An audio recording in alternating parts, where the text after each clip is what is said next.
Hello friend, हमारी आज की कहानी है बहू रानी को नौकरानी बनाकर रखेंगे। थोड़ी देर और रुकना, एक मसाला चाय पीते हैं।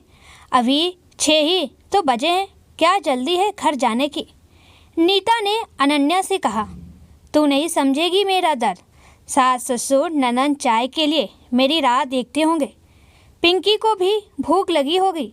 छत पर सूखते कपड़े उठाऊंगी, तह बनाऊंगी, प्रेस करूंगी, फिर शाम के खाने की तैयारी करूंगी। सबको खाना खिला पति के आने की राह देखूंगी। उनके आते ही गरम गरम रोटियां सेक कर दूंगी। उसके बाद खुद खाना खाऊंगी, फिर रसोई और बर्तन साफ करके रखूंगी। इतनी चिंता, इतनी फिक्र क्यों? तेरे सास और ननद को लकवा मारा है क्या, जो अपने हाथ से चाय नहीं बना सकते? और तेरी पिंकी तो 2 साल की है ना, कोई उसे एक गिलास दूध और बिस्किट नहीं दे सकता? एक दिन कपड़े ना उठा, क्या फ़र्क पड़ता है? कौन सा भोपाल में रोज़ बारिश होती है? और आज के ज़माने में कौन सी पत्नी अपने पति का इंतज़ार करती है? सभी काम के ऑप्शन होते हैं, समझ डियर। बड़ी बेफिक्री से नीता ने अनन्या से कहा। बोल तो ठीक ही रही है, मगर क्या बताऊं, शादी के दूसरे दिन से ही मेरी सास ने मुझे रसोई में लगा दिया। मैंने बहुत कहा मैं नौकरी करना चाहती हूँ, मगर उन्होंने साफ इनकार करते हुए कहा हमारे घर की बहुएं नौकरी नहीं करती। जब सौरभ से भी इस बारे में बात करना चाहा, वह बोले चुपचाप घर संभालो, हमारे वंश को आगे बढ़ाओ, यही तुम्हारा धर्म है। और माँ ने कहा है वही होगा। अपने मायके में भी बात की, वहाँ माँ और भाभी दोनों ही बोले तुम्हारा घर है, अब तुम संभालो, हम तुम्हारे मामलों में नहीं बोलेंगे। अब तू ही बता, जब मेरी वहाँ कोई नहीं सुनता ही नहीं, तो अपनी बात किसके सामने रखूँ? सभी को अपनी अपनी चलानी होती है। अरे जब तुझे ही बोलना है तो खुलकर बोल दे ना, क्यों खुद को इतना दर्द देती है? अब तो तुझे वहाँ रहते रहते 4 साल हो गए। ठीक है, नौकरी नहीं करती तो क्या बहू रानी को नौकरानी बनाकर रखेंगे? और ये पति के आने के बाद खाना खाने वाला कल्चर भी खत्म कर। पति अगर बाहर खाकर आता है तो क्या तू भूखी सो जाती है? तो ये सब इसलिए कह पा रही है क्योंकि तुझे आज़ादी मिली है, मस्त नौकरी करती है, अपने सास ससुर से दूर रहती है, घर में 3 लोग हैं, बच्चा आया संभालती है। तुझे किस चीज़ की फिक्र नहीं? समझा कर, मैं पैसे नहीं कमाती ना, इसलिए बोल नहीं सकती। अनन्या मुंह लटका कर बोली। वाओ, तेरे हिसाब से क्या सिर्फ नौकरी करने वाली बहू ही अपने हक के लिए बोलती है? किसी ने सही कहा है, दूर के ढोल सुहाने लगते हैं। नीता एक गहरी सांस लेकर बोली। मतलब ये तुझे लगता है मेरी ज़िंदगी में आराम ही आराम है? शायद इसलिए क्योंकि तू सिर्फ मेरे आज से प्रभावित हो गई है। मेरा रहन सहन, बोल चाल, नौकरी करना तुझे आसान लग रहा है। तू सच्चाई सुनना चाहती है तो सुन। शादी से पहले ही मैं जॉब करती थी। मेरी सास मुझे बड़े ढप्पे से बोलकर ले गई थी, बेटी बनाकर रखूंगी। कुछ ही दिनों में सच्चाई सामने आ गई। मुझे साड़ी ही नहीं, हर समय घूंघट में रहना था। तुम नई बहू हो, घर के रीत रिवाज सीखो, नौकरी कुछ समय बाद कर लेना, बोलकर छुड़वा दी। हर तीज त्योहार पर मायके से गहने और पैसा लाने को बोलते। गर्भवती थी तब सारे काम या बोलकर करवाए कि नॉर्मल डिलीवरी होगी। उसके बाद ऑपरेशन से बेटी पैदा होने पर मुझे मायके भेज दिया ताकि बहू और पोती की देखभाल ना करना पड़े। सबसे ज़्यादा बुरा तो तब लगा जब मेरे पति ही 6 महीने में एक बार भी मुझे और मेरी बच्ची को देखने नहीं आए। जब वो मुझे लेने आए तो मैंने उनके साथ जाने से साफ इनकार कर दिया, क्योंकि मुझे पता था मेरे पिता शादी के बाद से लेकर अब तक इतना करने के बाद कर्जे में डूब चुके हैं। अगर मैं दोबारा ससुराल गई तो फिर बच्ची के नाम पर पैसा मांगना शुरू कर देंगे। तब मैंने फैसला किया कि अब मैं अपनी नौकरी दोबारा करूँगी और अपने ससुराल कभी नहीं जाऊँगी। मेरे पति राकेश मुझे भी तुम्हारी ज़रूरत नहीं बोल वापस चले गए। उन्हें लगा औरत कमज़ोर होती है, जैसा कहा जाएगा वैसा ही करना होगा।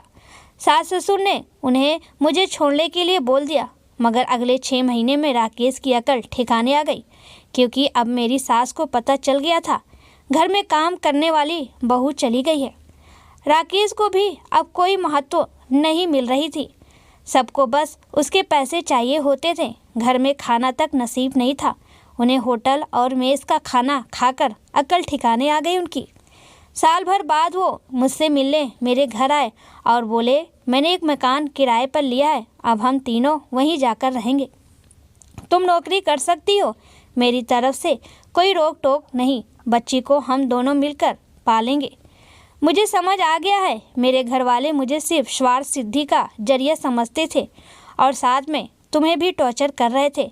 बस अनन्या, शादी के 5 साल बाद मेरी ज़िंदगी जो तुम्हें लगता है बड़ी आसान है, बड़ी मुश्किल से बनी है।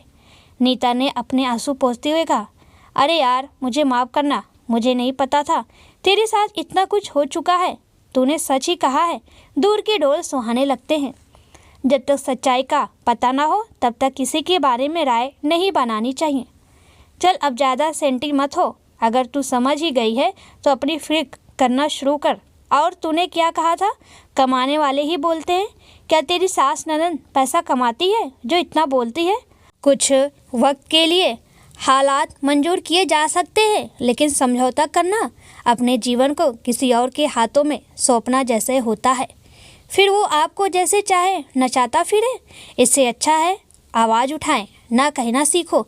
जितना हो सके उतना करो। अपनी क्षमता से अधिक कार्य करने की कोशिश ना करो, वरना नुकसान आप ही का होगा। जैसा तेरे साथ हो रहा है। अपनी सेहत तो देख, कितनी कमज़ोर नज़र आ रही है। आँखों में गड्ढे हो गए हैं।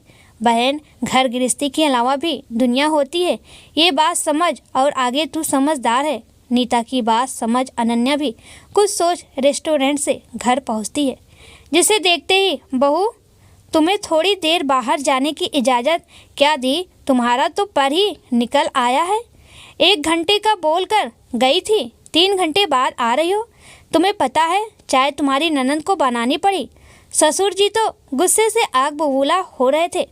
और भाभी पिंकी, इसको भी बड़ी मुश्किल से दूध पिलाया है। हमने इसके पीछे भाग भाग के हमारे तो पाँव ही दुख गए। और छत पर कपड़े पड़े हैं, प्रेस करना है, शाम का खाना बनाना है। सास ननद दोनों बोले चली जा रही थी। अच्छा किया ना मम्मी जी, आज दीदी के हाथ की चाय पीकर स्वाद भी बदल गया होगा। मेरे हाथ की चाय में तो कभी शक्कर कम पत्ती ज़्यादा हो जाती है। अब से पापा जी की चाय समय पर दीदी ही दिया करेंगी। और मम्मी जी, क्या हो गया अगर पिंकी के लिए आपने थोड़ी सी मेहनत कर ली तो? आखिर आप उसकी दादी हैं, मुझसे ज़्यादा हक तो आपका बनता है। अब से आप ही अपनी पोती को संभालिए, मुझे तो बहुत परेशान कर देती है। कपड़ों का क्या है, कल सुबह भी ला सकती हूँ। और रास्ते में प्रेस वाले भैया से बोलती हुई आई हूँ, कल से प्रेस के कपड़े वही ले जाया करेंगे। आप वैसे ही परेशान रहती हैं, कितनी भी प्रेस कर लूँ मुझसे कड़क होती ही नहीं। साड़ी शर्ट सभी में सले रह जाती है। वाह बहू, थोड़ी देर के लिए बाहर क्या गई, बातें बनाना सीख गई। सुनो, बातों से पेट नहीं भरता। खाना हमें समय पर ही चाहिए, वरना तुम्हें तुम्हारे ससुर जी का गुस्सा तो पता ही है। सास सविता जी फिर भनभना कर बोली, जी मम्मी जी, बिल्कुल समय पर मिलेगा। केशव ऑफिस से आते वक्त होटल से खाना लेते आएंगे, वो भी आपकी पसंद का। अब छुप छुप कर आपको दीदी पापा जी को होटल का खाना मंगाने की ज़रूरत नहीं। न जाने कितनी बार सविता जी होटल की सब्जियां मंगवाती और कमरे में बैठकर छुप कर खाती थी, और घर में बना हुआ खाना बासी हो जाता, जो अगले दिन अनन्या को खाना पड़ता। सविता जी के पास कहने को कुछ नहीं था। दोनों माँ बेटी अनन्या को देखते रह गए, जो इतने सालों से चुप थी, अचानक कैसे बोल पड़ी। अब अगर ज़्यादा बोले तो कहीं ऐसा ना हो रात के बर्तन मांजने पड़ जाए। आखिर क्यों नहीं, जब सब बोल रहे हैं तो बोलने का हक तो उसको भी था। सच ना कह पाने के डर से छुटकारा भी मिल गया, सोच अनन्या अपने कमरे में चली गई। सच में दोस्तों, जब तक आप बोलोगे नहीं तब तक आपको नौकरानी बनाकर दबाते ही रहेंगे। मैं ये नहीं कह रही हूँ ज़्यादा बोलें, लेकिन हाँ, अपने हक अधिकार के लिए ज़रूर बोलें।